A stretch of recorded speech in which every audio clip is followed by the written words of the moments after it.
Desde el bar, edición debate candente entre los contenciones mexicanos. A los amantes de Eric Lira sufrieron un pequeño golpe después de lo que pasó en el partido contra LAFC, además un golpe fuerte para el Cruz Azul y para la Liga MX, esa derrota 3-0.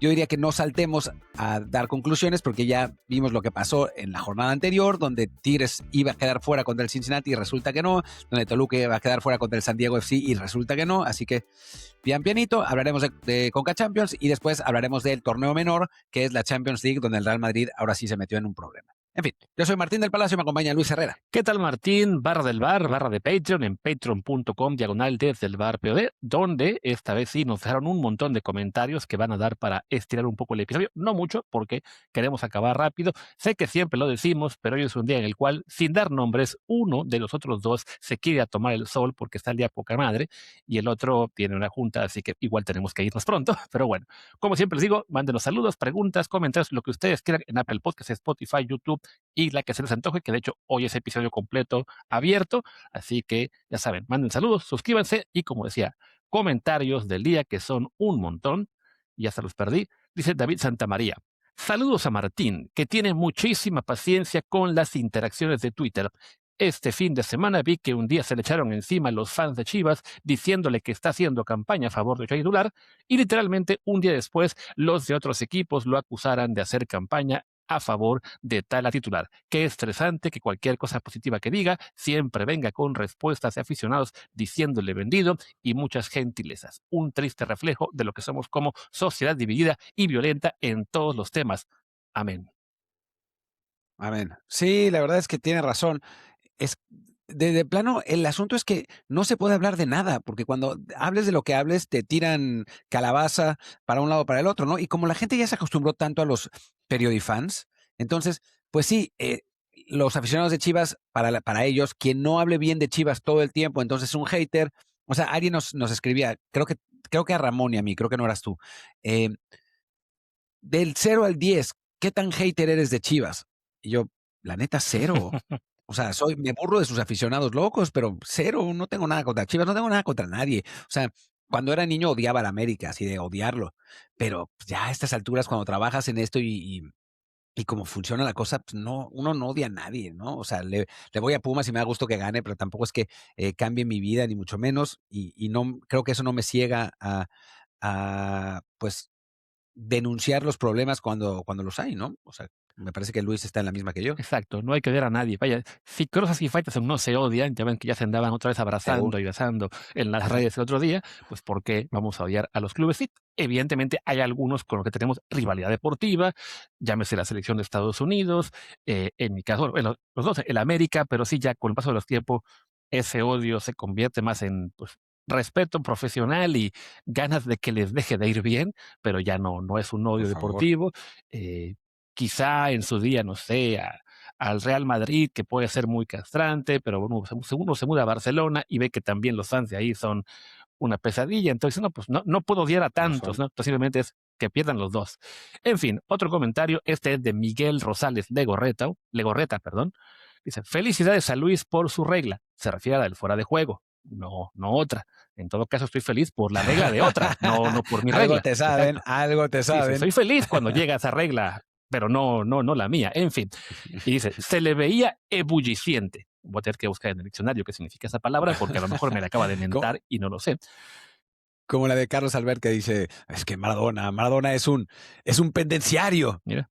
Y así como, le dice a José Ramón, ¿y qué es eso, Carlos? Y hablando dice Miguel, me encantaba ese programa de TBC. ¿No era de Canal 40? Era primero Canal 40, después de Ok. TVC. Vale, sí, esa parte ya no me tocó. No es cierto, de Mexiquense. Ándale. Nunca fue de TVC, se ve que se Es que confunde. bueno, ya Sí. con el tiempo se van difuminando. Esos canales que ya han ido desapareciendo o perdiendo audiencia, pues sí, es complicado recordar todos cuál era cuál. No acaba su comentario. Dice, esa pelea de Crozas contra Faitelson creo que se queda corta con la de Martín contra Ramón Raya que no nos han querido compartir. Y por último, Mm, sobre el penal e intentando quitar el sesgo por equipo, se refiere al penal de Pumas y Chivas, evidentemente. Si fuera contra México en octavos de final, ¿creen que se debería cobrar? Yo creo que no. No, absolutamente no. O sea, si fuera a favor, por otro lado, se debería cobrar, Exacto. por supuesto, y tarjeta roja al defensa rival. Eso no querría decir que pensáramos que era penal. Nos alegraríamos porque México ganó con un penal inventado en el último minuto, literalmente, ¿no? Pero, pero no, es que eso no puede ser penal. Y después, digo, ya lo haremos cuando hablemos de la Champions, viene esa jugada en el último minuto del Bayern contra Real Madrid, en la que hay un empujón, pero un empujón evidente, y el árbitro todavía hace así. No, cuando le dice el VAR que no, le dicen no. Y dices, hijo, si eso no lo marcan como penal en Europa, lo que están marcando en Liga MX es ridículo. Y lo hablaremos también, y que no se me olvide el tema, cuando hablemos del LAFC contra Cruz Azul, porque creo que también es Y ya tema. para cerrar ese tema, Sí, y también porque viene a colación el comentario de Paco Flores Meyer, que dice, no soy fan ni de los Gonzalos ni de Pumas, ahí se ve cuál le cae peor de los dos, y creo que con lo jodido del gracias, Paco. arbitraje mexicano sí es penal, porque sí están marcando todas así. Es lo que hay que corregir, la pobreza de criterios en todos los juegos.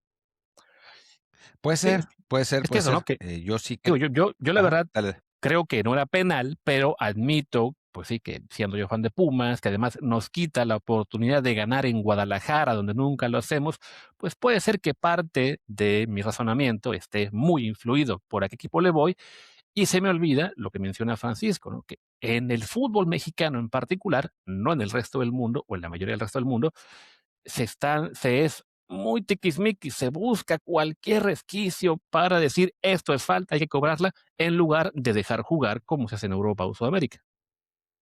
Sí, de acuerdo. Y creo que eso, digo, ya lo podemos hablar, es lo que quería decir como hoy no hay Patreon, entonces lo podemos decir todo en cualquier momento, no pasa nada, podemos hacer desorden.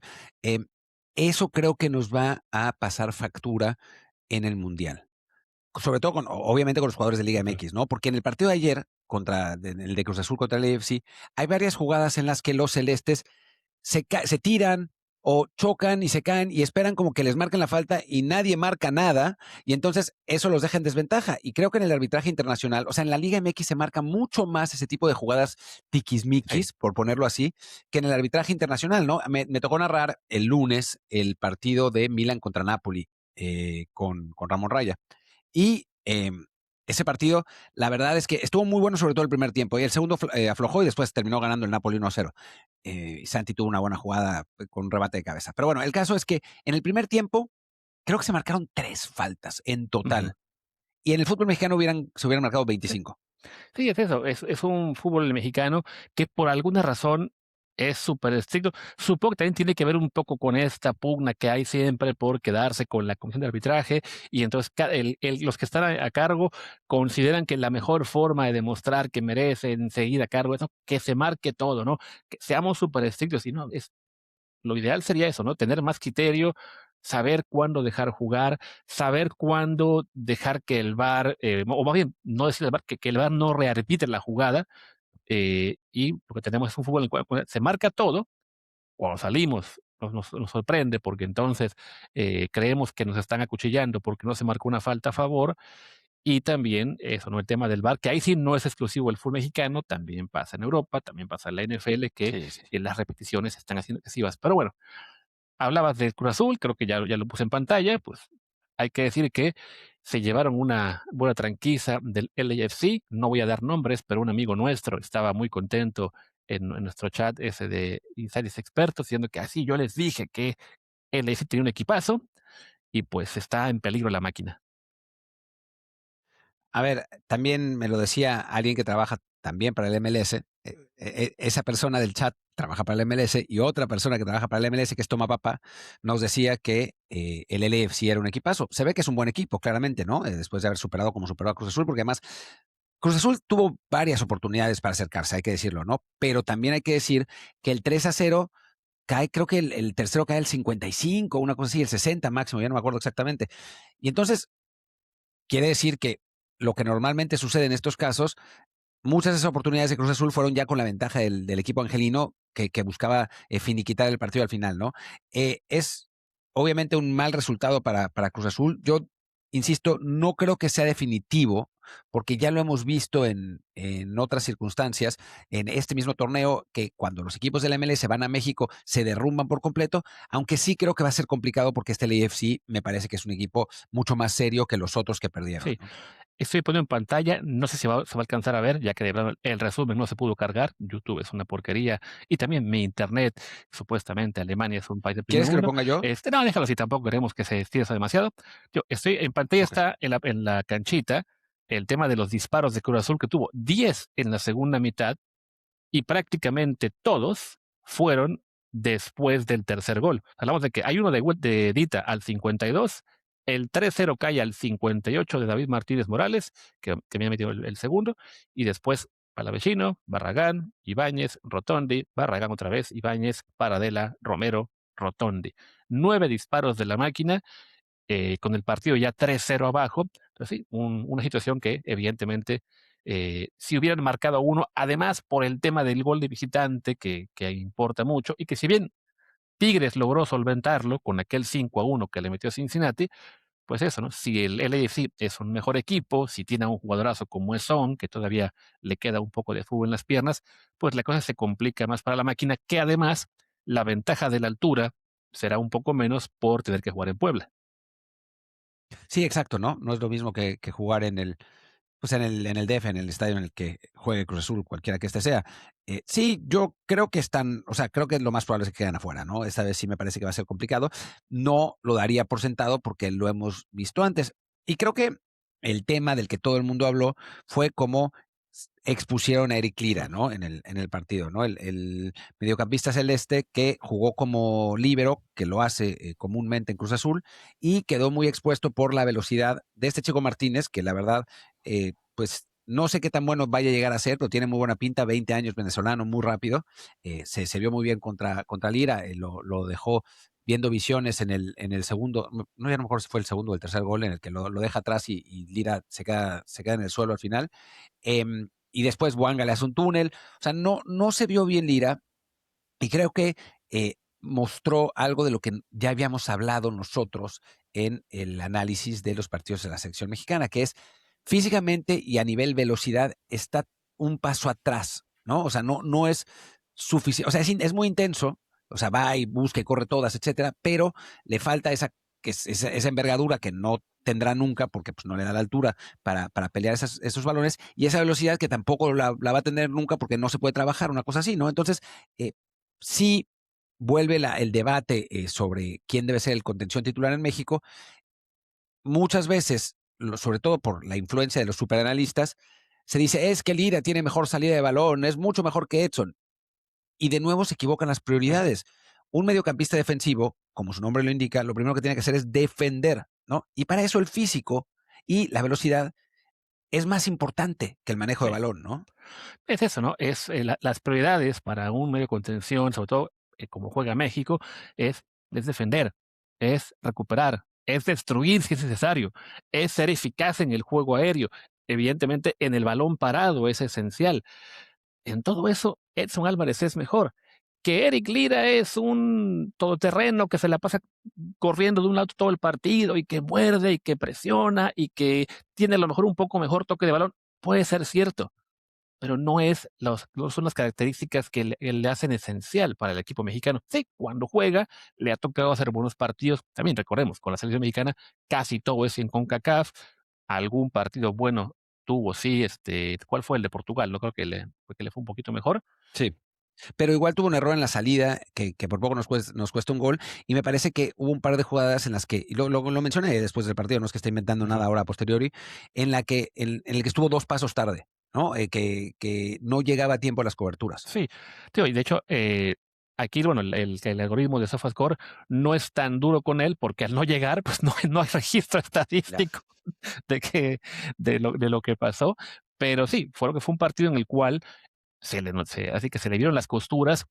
De todos modos, la gente que ya tiene en la cabeza que es mejor que Edson Álvarez y que además, ahí sí, con un poco de razón, bueno, Edson va a llegar con poco rodaje, después de la lesión, está Kanté en el Fenerbahce, no le va a quitar el puesto definitivamente, pero bueno, Tendrá en teoría Edson Álvarez por lo menos que serán 3 semanas, 4 de concentración, los amistosos seguramente podrá jugar los últimos dos. Sí es muy difícil hacer un argumento a favor de que Eric Lira sea el titular cuando los contrastes en la forma de jugar y en lo que te aporta cada uno son tan evidentes, ¿no? Sí, de acuerdo. Y además hay una cuestión de liderazgo, ¿no? O sea, creo que Edson, a final de cuentas, es un líder en ese vestidor. Sí, a veces, y hay que decirlo, mal encaminado porque se pasa de tarjetero, a veces de bronco también, a veces cuando las cosas no están saliendo con México, como que siente el peso sobre sus hombros de ponerse a construir, y ahí sí, la verdad es que no lo hace. Yo creo que eso va a ser menos con Fidalgo ahí. O sea, tengo la impresión de que el hecho de que este Fidalgo lo va a asentar un poco, porque antes cuando estaban jugadores con quizás una trayectoria un poco menor que la que tiene Fidalgo, pues Edson se sentía que él era como el papá de los pollitos y que lo tenía que hacer, ¿no? Ahora, pues tenemos un jugador que está en el Betis, que es un club que es mejor que el que está Edson. Creo que eso puede cambiar, ¿no?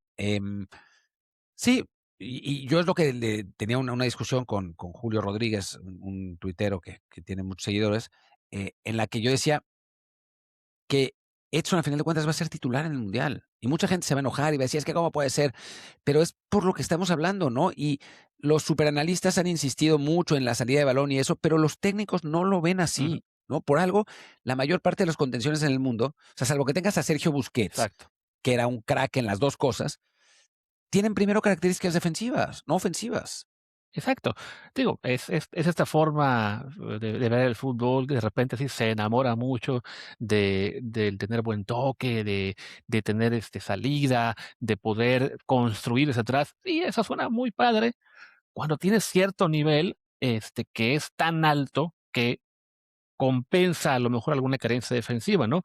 En el caso de Eric, realmente no lo que él puede aportar, por encima de Edson en términos de salida de salida del balón, de jugar con el pelota en los pies, pues no es suficiente para dejar fuera eso, ¿no? A un tipo que puede cubrir, más terreno simplemente por envergadura, por el tipo, ¿sabes? Todo el tema del balón parado, del juego aéreo, el liderazgo que tiene, la experiencia.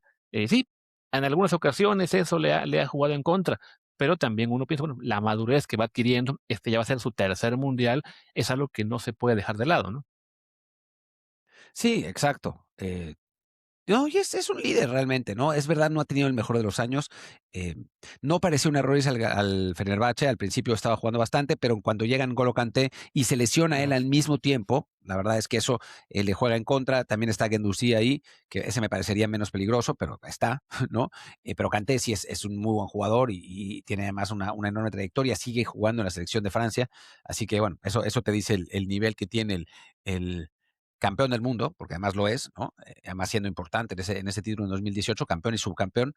Eh, entonces sí, Edson va a llegar con menos ritmo, ¿no? Seguramente va a entrar a cerrar los partidos en las últimas jornadas en Fenerbahce, que además está peleando el título en mano a mano con el Galatasaray. Eh, pero para México yo creo que sigue siendo un jugador muy importante, ¿no? ¿Tiene que demostrarlo más? Sí, sí tiene que demostrarlo más, pero también a veces se pasan con las loas al Lira, Sí. ¿no? Que es un jugador que es bueno, o sea, es un buen jugador, pero tampoco es que digas es el próximo crack que está buscando el fútbol mexicano, porque no lo Y creo es. que es un poco esta urgencia que hay en cierto sector del periodismo, de los fans en general, de tratar de enamorarse del jugador que está en Liga MX, un poco porque está luciendo y porque está en ascenso y hay, grandes ilusiones respecto al jugador en el que se puede convertir, y también un poco por el resentimiento que hay contra los europeos una vez que ya llevan un ratito afuera y no han, dado ese enorme salto de calidad que se esperaban, que a veces lo dan, pero no alcanza para hacer diferencia en la selección, y entonces como de que ya, me aburrí del europeo, ahora quiero al siguiente, ¿no? Edson Álvarez lleva en Europa, no sé cuántos años ya, 6 7 años quizá, este, y no ha ganado nada con la selección, de esto no sirve de nada. Venga, el siguiente que va a ser mejor que él. Y no es tan fácil, ¿no? Eric Lira, así se vaya a Europa al próximo torneo, y ya se tardó, no va a ser mejor que Edson en los próximos 2 años, ¿no? Que además son jugadores de características muy diferentes, e incluso si uno pudiera hacer el argumento de que no, mira, sí, Eric Lira en el acumulado es mejor jugador que Edson Álvarez, que no lo es, Dice, ok, pero ¿qué busca el Vasco en esa posición? ¿Qué le importa más al entrenador, no solo a Aguirre, en cuanto a quién quiere poner como titular? Recordemos lo que decía Juan Carlos Osorio con el tema de los altos, ¿no? Que hay que tener siempre 5 jugadores de muy buena estatura y ese es un factor a considerar. Con el Vasco no se ha mencionado eso para nada, pero uno ve cómo sufríamos con balón parado o simplemente a la defensiva, lo poquito que duraron Coca y Jaime Lozano, y es obvio que eso también lo tiene en cuenta Aguirre. Absolutamente. O sea, yo creo que eh, el físico es algo muy importante, más además que perdiste, o tal vez no, porque parece que sí va a poder volver, vamos a ver si pasa, a Marcel Ruiz, ¿no? Que era uno de tus jugadores que mejor se desempeñaba en el juego aéreo. Eh, Ahora, si lo piensas, o sea, si vamos a la alineación titular de la selección mexicana, pensemos en cuántos jugadores de más de un 80, ¿no? Tala, obviamente. Después, bueno, en fin, Montes y Ujú. Vázquez, aunque Vázquez tampoco es mucho más alto de un 80, mide un 82. En Montes y Vázquez, después, digamos que Edson, 3.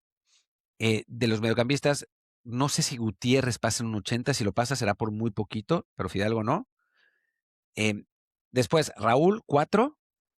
Y si tenemos suerte, juega Quiñones, 5.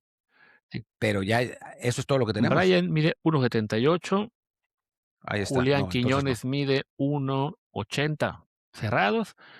Todos los que juegan Justo. por derecha son más chaparros, ni siquiera Gilberto Mora, Orbelín Pineda o Charly Rodríguez. Digo, Luis Romo, pero rara vez vamos a ver a Romo y Edson jugando al mismo tiempo. Y eso, sí, no. Digo, ayer sí midió 1,82, pensé que era un poquito más alto. Este, Yo creo que es más alto sí, Romo, puede ¿eh? O que sea, sí, es de esas comparativas que a veces ves y está raro, porque lo ves y se ve mucho más alto. Bueno, también en el fútbol mexicano alguien de 1,82 se ve una cabeza más alto que la sí, mayoría, entonces también quién sí, sabe. entonces ese detalle, ¿no? El hecho de que fuera de los centrales y Raúl no tienes jugadores de gran estatura hace también esencial tener ahí a Edson Álvarez, porque sí, no puedes sacrificar el juego aéreo y el balón parado solo porque es que este jugador tiene mejor salida. Bueno, esa salida ya la tendrán el resto de mediocampistas, los laterales, quien tú quieras, pero sí es una cuestión en la cual no se hace el suficiente énfasis, en parte porque no le interesa a los superanalistas mencionarlo. Lo que quieren hacer simplemente es hacer ahí sí, la campaña porque este jugador que me gusta más tendría que jugar. Y no funciona así. No, no, no, realmente no. Y de nuevo, es lo que hemos hablado muchas veces, ¿no? Los entrenadores saben más que nosotros, ¿no? Y más si es un entrenador de la selección nacional. Sí, eso no los exime de cagarla, como lo hizo sin duda alguna el Tata Martino, ¿no? Y se le puede criticar, por supuesto, pero cuando hablamos de procesos tan largos, de jugadores que se han mantenido en la alineación titular con 4 entrenadores distintos o 5 entrenadores distintos, entonces ya te dice algo, ¿no? Y sí, yo creo que tiene que ver con que Edson, pues no es la persona más simpática del mundo, Además, porque no lo es. Viene en la América, eso siempre condiciona. Lo que dices es que está en Europa, ¿no? Que de pronto la gente en México se cansa de los europeos porque SIC no ganan nada, entonces dicen que el de la Liga MX está mejor, pues eso ha dado como una narrativa sobre Lira. Y después está la parte de los superanalistas, ¿no? Que Lira tiene mejor manejo de balón y entonces, como ellos creen que todo medio de contención debe ser Busquets, entonces dices, no, bueno, qué maravilla, pero bueno, Busquets para bien o para mal en el caso de México, porque ojalá que tuviéramos a alguien más, solo hay uno, ¿no? Entonces, solo ha habido sí, uno, ¿no? Ni Yaya Touré, que era un mega crack físicamente, tenía ese juego con el balón de Busquets, al punto que Guardiola lo mandó al carajo para poderse llevar al propio, para poder subir al propio Busquets. Entonces, yo creo que hay una serie de prioridades malentendidas en este asunto y tiene que ver mucho lo de Lira con eso. sí. Y bueno, creo que ya con eso podemos dejar el tema Lira por Sí. la paz. Sí, bueno, ya para rematar el tema de Cruz Azul, a ver, lo dejó claro Tigres, lo dejó claro Toluca, Pumas no lo hizo, pero bueno, es otra cosa, que la posibilidad de remontar estar, aunque sí, estamos hablando de que van a ocupar ya sea un 3-0 para enviar a penales o un 5-1 como el de Tigres al Cincinnati y este LAFC se ve más fuerte, tiene ahí a este jugador Son, que bueno, una leyenda que aún está dando su buen fútbol en esta llegada a la MLS, este chico venezolano que mencionaba Martino, que tuvo un muy buen partido, que marcó 2 goles. Aquí, si acaso, sobre todo, bueno, viendo las estadísticas, yo me pregunto, ¿qué le está pasando a los clubes mexicanos, a algunos, no todos, que se ponen en tal desventaja al viajar? Siempre mencionamos que los clubes gringos se cagan al viajar a México, les pesa la altura, les pesa el smog, les pesa el cabrito, lo que sea que haya en la sede mexicana, pero también estamos viendo eso a la inversa ahora con algunos clubes mexicanos que van, digo, aquí viendo las estadísticas, bueno, no es que mereciera tanto el LAFC, hablamos de 0.99 expected goals en todo el partido, pero igual se están viendo muy vulnerables los clubes mexicanos al viajar allá. Pues es que es difícil jugar de visitante, güey. Y hay que decir, o sea, sí, Cruz Azul pierde 3-0, pero América va y le saca un 0-0 a Ujú. Nashville, ¿no? O sea, en un partido mucho más de hueva, mucho menos interesante para el análisis.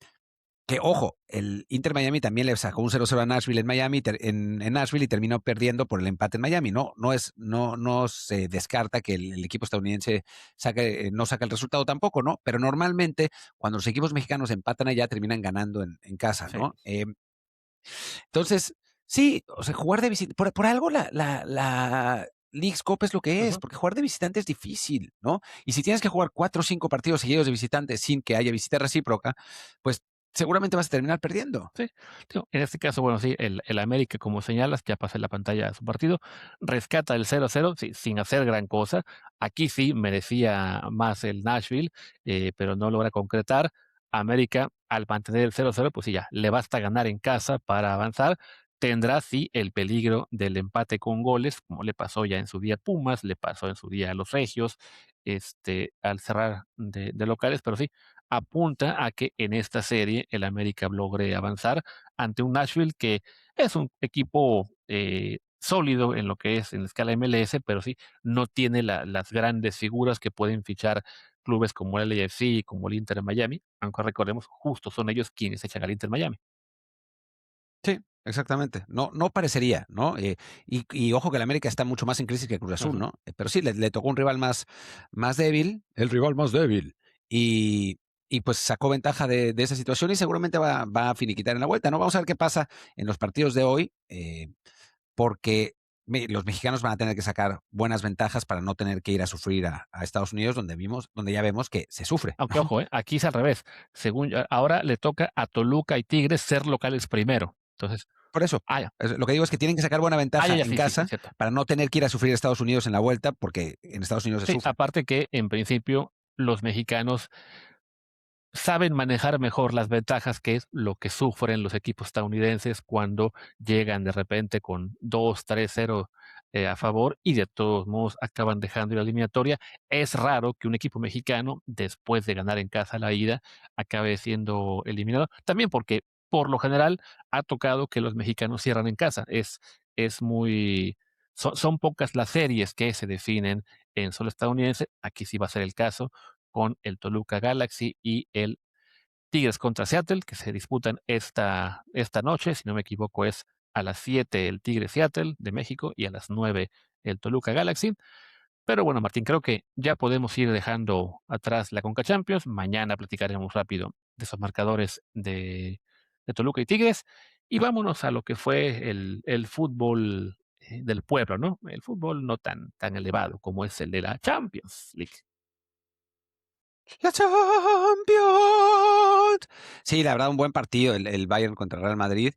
Yo el Arsenal contra Sporting no lo vi, francamente, debo reconocer. No me llamaba mucho la atención y por lo que se ve en las estadísticas, hice bien en no verlo, pero sí vi el Bayern contra Real Madrid. Buen partido, la verdad, con un Bayern siendo mejor en el primer tiempo, con un gran Harry Kane. Varias fallas del Madrid, varias fallas de Mbappé. Se va 2-0 el Bayern. Después Mbappé sí mete una bastante bien. Se pone 2-1 el partido y después el Bayern tiene para matar y Luis Díaz, el colombiano que hace cosas espectaculares y después cosas terribles, elige mal 2 o 3 veces y por eso no termina 3-1 el partido, más el penal del final.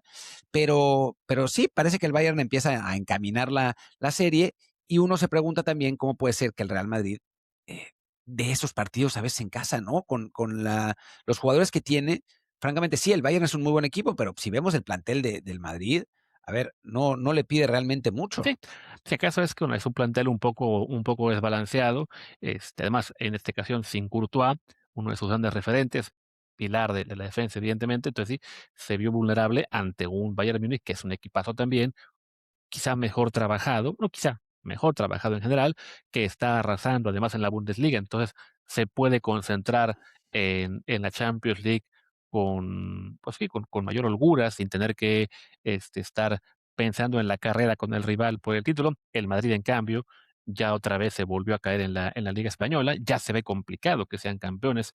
Le saca que 7 puntos, ¿no? El Barça en este momento, faltando Sí. 8 jornadas. Entonces, pues a lo mejor, digo, en teoría por eso el Madrid dejó ir la derrota, bueno, perdió ante el Mallorca el fin de semana, ¿no? No vi ese partido.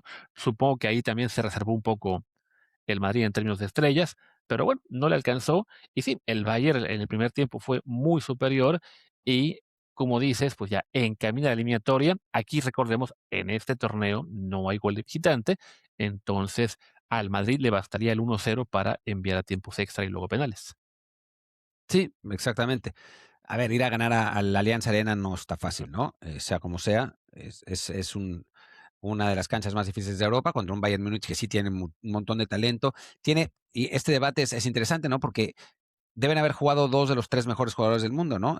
Harry Kane, por el lado del Bayern y Kylian Mbappé por el lado del Real Madrid, junto con Lamine Yamal, creo que son los 3 que están en este momento en el top 3, aunque ahí están Vinicius y Olise en cada uno de los 2 lados que están jugando a un enorme nivel esta temporada.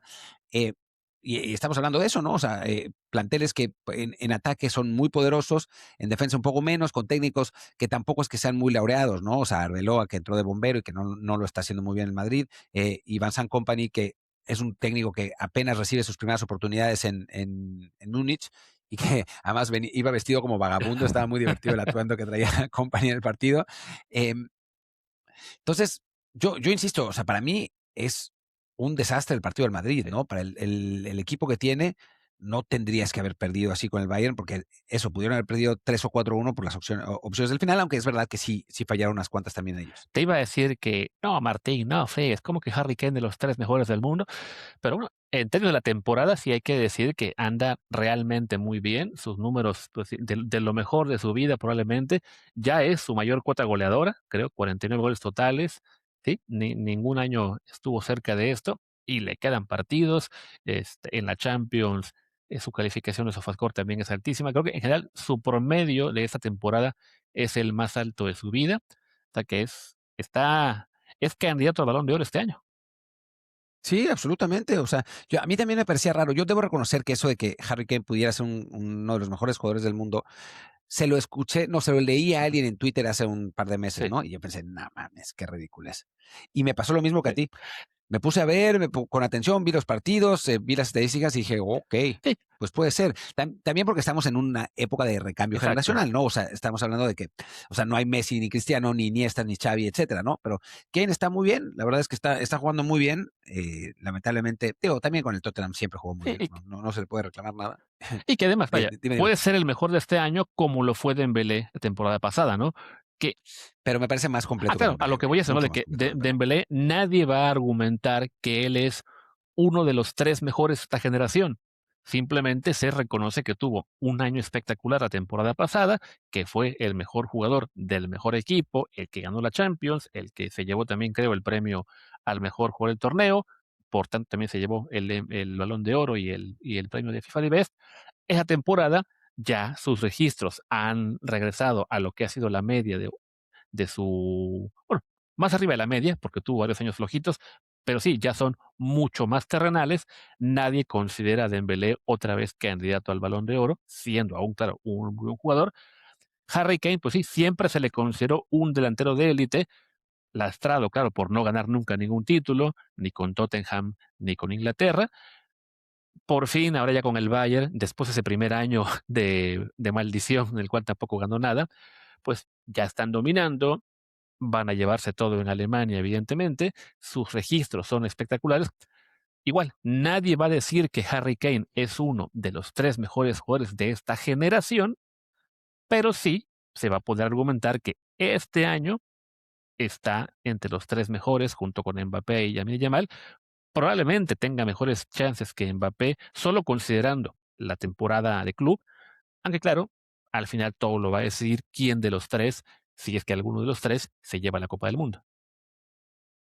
A ver, Es lo que te iba a decir. Tú dices, nadie va a decir que Harry Kane es el mejor jugador, uno de los mejores jugadores de esta generación, pero si de pronto gana Inglaterra el Mundial con 8 goles de Kane, Bueno, creo que la narrativa cambia ahí, ¿no? aunque igual, Harry Kane ya no es de esta generación.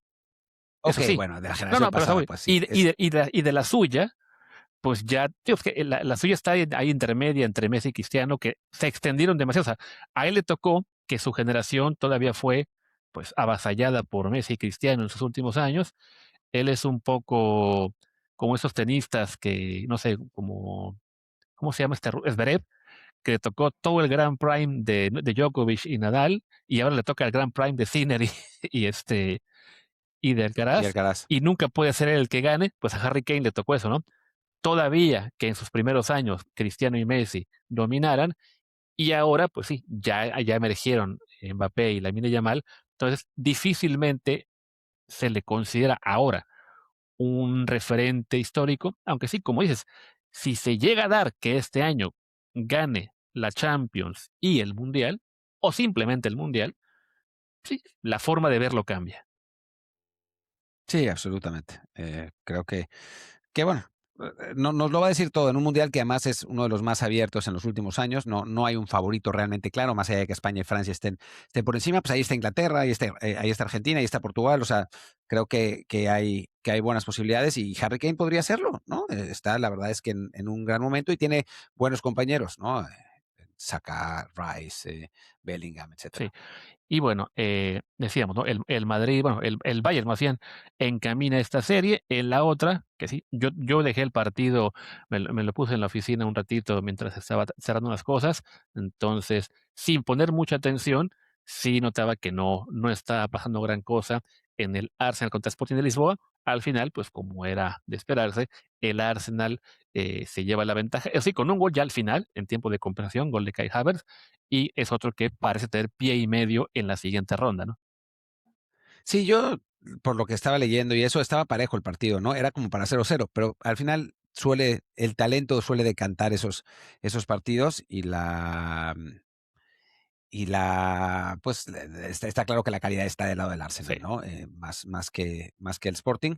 Y pues con eso se va a dar lo que nosotros pensábamos, ¿no? Que el Arsenal y el Barcelona, pues vamos a ver si el Barcelona ahora lo consigue también el día de hoy que tiene contra el Atlético de Madrid, pero ese Arsenal-Barcelona parece una de las semifinales. Y del otro lado, vayan contra el que gane el PSG-Liverpool, que esa es aparentemente la serie más pareja que nos queda, sí, ¿no? ojo, damos por hecho que el Barça va a avanzar cuando, No, no, no, dije ya igual digo que, Barcelona, no, no, no dije que era un claro, sobre hecho, todo ¿no? considerando que está en una eliminatoria contra el mismo equipo que le echó en la Copa del Rey, claro, es un nivel de intensidad, de foco diferente, ¿no?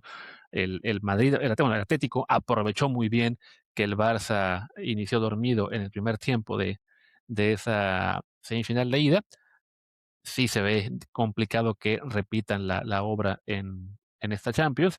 Sería bonito por Abel Vargas tenerlo avanzando más y más en la Champions League, después de años y años de comernos de que, mira, Pulisic se coló a la final con el Chelsea, y aquí más tenían así los vecinos del norte, que también estuvo llegando lejos en Champions. ¿Hubo alguno más? De los gringos, McKinney. McKinney, o Gio Reina por el Dortmund, aunque no jugara mucho, etcétera. Entonces ya sería bueno tener uno nosotros, pero bueno, ya platicaremos mañana de los resultados de Barcelona, París, Liverpool Atlético. Por lo pronto, Martín, Alto Luis, alto. ¿Qué emergencia, pasa? ¿Qué pasa? emergencia. El avión que traslada a la América de Nashville a México presentó una falla en pleno vuelo y tuvo que aterrizar de emergencia en Miami, donde está varado el equipo, Mm, de acuerdo con David Medrano. O sea que es extraoficial. ¿No? Es extraoficial, no sabemos si es eso, pero eso de emergencia sí se pasó un poco, típico de Medrano, ¿no? Porque además lo pone una vez que ya pasó, ¿no? O Claro, sea, si dijera emergencia, el avión está todavía volando y tiene una falla en el vuelo, ahí sí, ¿no? Pero pues ya que aterrizaron, pero claro, lo que hacen las redes sociales pues actualmente. sí. Pero bueno, al menos qué bueno que solo fue esa, pues, sí, el susto o lo que, como ya han sentido ellos, el tener que aterrizar en Miami en lugar de llegar a Ciudad de México. Esperemos que puedan volver a México pronto, que no se queden varados 3 Sí, días, por sobre todo favor. porque ya jugaron contra Pumas, así que nos da igual si descansan o no, y si pierden el fin de semana, sí, Sí, que más, ¿contra quiénes tocaba el fin de semana? Bueno, da lo mismo. ¿Quién, No, Pumas? América me refiero. Contra No, Mazatlán. me refiero a la América. Ah. Digo, con los que están varados, pues a lo mejor ahí les fastidia un poco el descanso. Igual apenas estamos a miércoles, entonces no debería ser mucho. Pero bueno, dijimos que sería un episodio corto y por una vez lo cumplimos porque ante toda tentación, no vamos a meter más temas, vamos a cerrar de una vez. Sí, hablemos de lo otro que querías hablar de eso mañana. No se va a acabar el tema, ni mucho menos. Así que, y tampoco es tan importante como para que tenga que salir Sí, hoy, ¿no? Más allá de la emergencia exacto. que nos dijo De David hecho, ese Nederman. tema Pues bueno, nos puede dar yo, para ajá, discutir en Patreon el viernes, así con todo de calma, que sea un episodio más filosófico, más de reflexión del papel de los medios. Pero no hoy. Hoy vamos ya a despedir, que el sol me espera y a Martín su junta. gracias. Yo soy Martín del Palacio. Mi Twitter es @Martín del de campeones. Es Martín de ELP. Yo soy Luis Herrera. Soy por lo general que se enreda en esto, pero claramente Martín hoy no es su día. Mi Twitter es LuisRHA, lo logramos. El del programa es Desde el Bar POD, Desde el Bar Pod. El Telegram, Desde el Bar Podcast. Y en Patreon, patreon.com/Desde el Bar POD. Hasta la próxima. Chao.